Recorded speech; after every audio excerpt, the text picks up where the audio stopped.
Hello, I'm Nancy Mitchell with the Etiquette Advocate, and we are talking about dining etiquette. We're going to talk now about the placement and the use of utensils. Utensils are set in the order that they will be used according to the courses that are on the menu, going from the outside in toward your main service plate. Spoons and knives are on the right, forks are on the left. This place setting would tell me that my first course is going to be soup, and this is the grip that I would use on a spoon. A spoon is held like a pencil. We'll talk in a minute about eating a soup course. There are two grips to remember about using a knife. A knife can be used as a cutting implement, where your index finger is placed on the joint between the handle of the knife and the blade of the knife, and it is used to cut something like meat, the entree, vegetable. A fish fork is the only exception to that rule.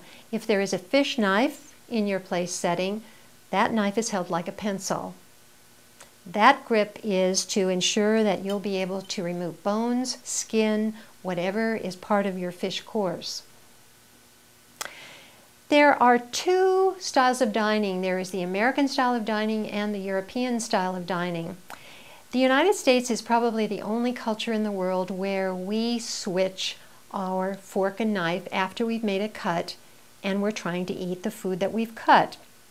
To demonstrate, in the United States, we will hold our knife and fork in this fashion, pivot our wrists, make the cut, place our knife to the top of our plate, switch the fork to our right hand if we're right-handed, and take the bite that we've just cut. And we do this switching back and forth many, many times throughout a meal. European dining means that you are using the same grip for the utensils.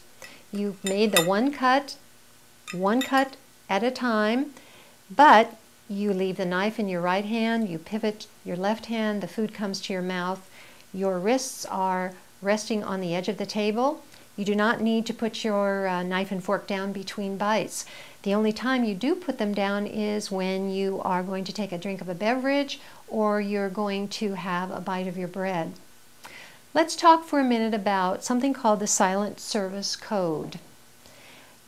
If you are dining American fashion or European fashion, there are messages that you can send to the wait staff that let them know where you are in the progress of your meal. If I'm dining American fashion, I am going to be cutting one bite at a time. When I need to take a break to take a beverage or to leave the table for some reason, I am going to place my knife and fork in such a way that there is a space between them. They're on the right side of my plate. I'm sending a message to the wait staff that I am not finished with this course. Please don't clear it away. If I'm dining American fashion and I am completely finished, I'm going to line my knife and my fork up on my plate in what's called the 10-20 position. If you envision your plate as the face of a clock, the tines of the fork and the point of the knife are going to be pointing to 10 o'clock on the face of the clock. The handles are pointing to 20 past the hour on the clock. They're parallel, they're close together, they're sending this message to the wait staff: I'm completely finished with this course, you may clear it. Now let's talk briefly about the European style of dining.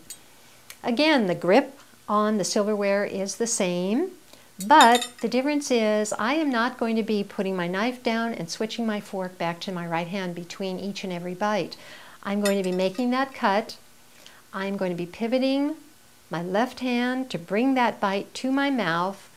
I have my elbows very close to my body. I have my wrists resting on the edge of the table. And I continue in this fashion until I need to take a sip of a beverage or I'll leave the table for some reason. At that point, I'm dining European style. I am going to crisscross my knife and my fork to send again this silent service code to the wait staff that I am not finished with this course, please don't clear it away. When I am completely finished after having dined in the European fashion, again I will use this 10-20 position on the clock, if you will, and I will lay my knife and my fork parallel in that position with the tines of the fork down. This indicates that I've been dining in the continental fashion. We'll next talk about glassware.